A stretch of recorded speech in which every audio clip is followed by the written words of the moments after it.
नमस्कार। आज के इस विश्लेषण में हम एक ऐसी जबरदस्त और सच्ची कहानी पर बात करने वाले हैं जहां पूरी दुनिया ने मिलकर इस धरती को एक भयानक तबाही से बचा लिया।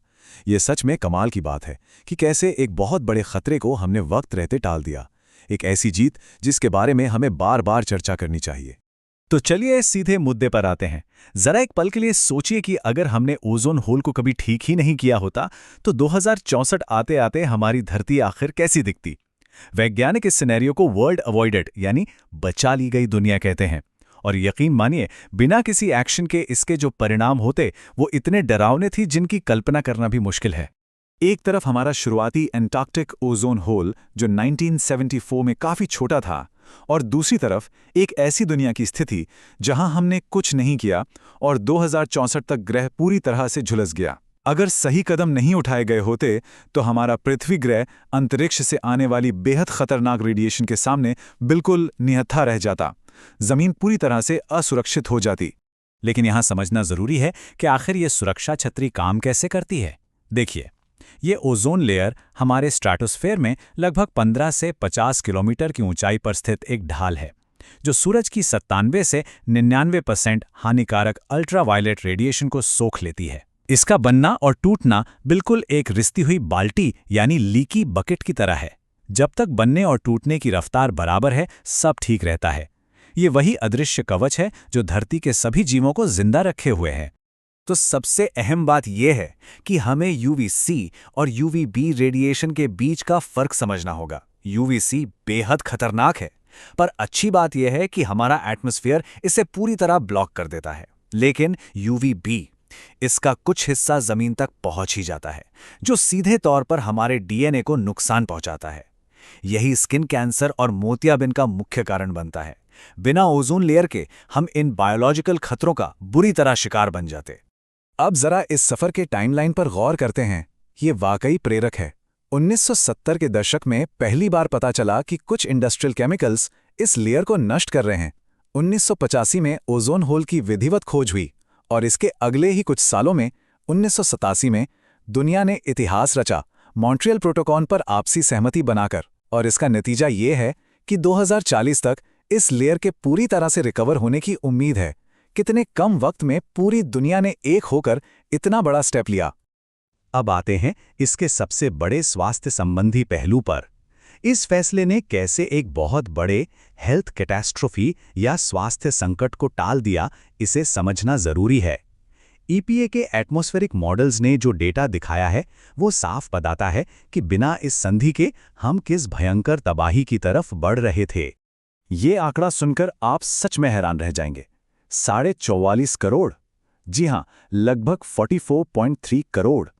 ये सिर्फ अमेरिका में 1989 से 2100 के बीच पैदा हुए लोगों में स्किन कैंसर के उन संभावित केसेस का आंकड़ा है जिन्हें हमने बचा लिया। अब खुद सोचिए, जब सिर्फ एक देश का आंकड़ा इतना विशाल है तो पूरी दुनिया के परिप्रेक्ष्य में ये इम्पैक्ट कितना बड़ा रहा होगा। और कहानी यहां खत्म नहीं होती।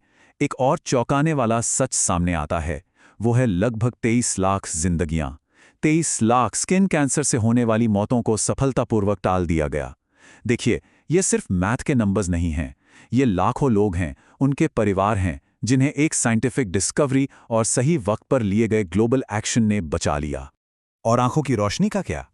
लगभग 6.3 करोड़ मोतियाबिंद यानी कैटरैक्ट के केसेस को होने से रोका गया। ओजोन डिप्लीशन को कंट्रोल करके दरअसल आने वाली पूरी की पूरी पीढ़ियों की देखने की क्षमता और उनकी आंखों को असुरक्षित होने से पूरी तरह बचा लिया गया।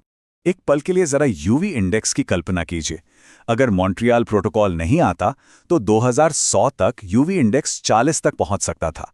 इसे ऐसे समझिए, आज के वक्त में दुनिया का सबसे ज्यादा यूवी इंडेक्स 26.8 के आसपास चिली में कभी-कभी दर्ज होता है और उसे इंसानों के लिए बेहद खतरनाक माना जाता है।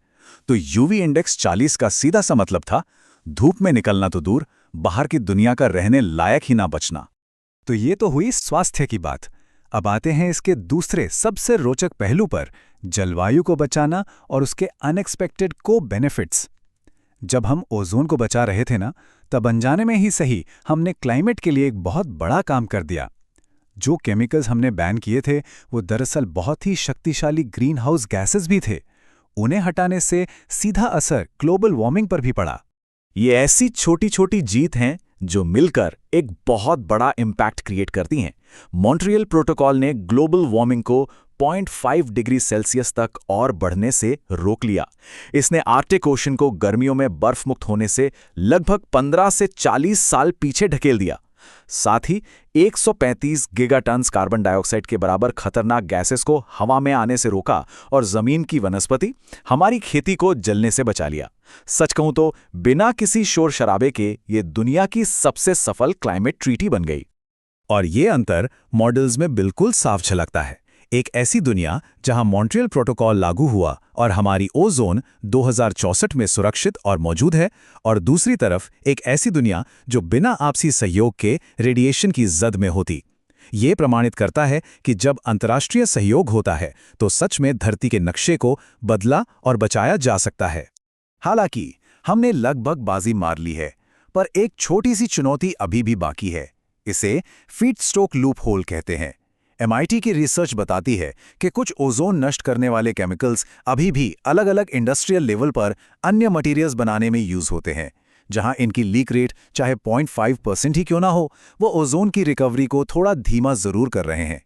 अगर हम इस लूप होल को भी पूरी तरह ठीक कर दें तो रिकवरी और तेजी से होगी और स्वास्थ्य को होने वाले नुकसान को पूरी तरह खत्म किया जा सकेगा। अब सबसे दिलचस्प बात यहाँ ये है कि जो विश्लेषण डेटा से सामने आया है उस पर एक्सपर्ट्स की भी पूरी सहमति है। वर्ल्ड मीटरोलॉजिकल ऑर्गेनाइजेशन के चीफ पाओलो लजेज ने बिल्कुल स्पष्ट कहा है कि ओजोन लेयर ठीक होने के पूरे रास्ते पर है, जिससे स्किन कैंसर, कैटरैक्ट और इकोसिस्टम को होने वाला खतरा बहुत कम हो गया है। जब लीडिंग एक्सपर्ट्स ऐसी बात कहते हैं तो यकीन लौट आता है कि सही पॉलिसी और साइंस दुनिया की तस्वीर बदल सकते हैं। तो इस पूरे विश्लेषण और इस अद्भुत कहानी के बाद एक ज्वलन सवाल जरूर उठता है। अगर मानवता ने अपने आपसी मतभेद भुलाकर और साइंस पर भरोसा करके आसमान में हुए इतने बड़े और जानलेवा छेद को ठीक कर दिया, तो हम मिलकर और क्या-क्या ठीक कर सकते हैं? क्या ये एक सच्ची मिसाल नहीं है कि आने वाले पर्यावरण संकटों को भी बिल्कुल ऐसे ही हल किया जा सकता है? ये एक बहुत बड़ी उम्मीद है जिसे हमें अपने जहन में रखना चाहिए। इस रोचक विश्लेषण का हिस्सा बनने के लिए आपका बहुत बहुत शुक्रिया।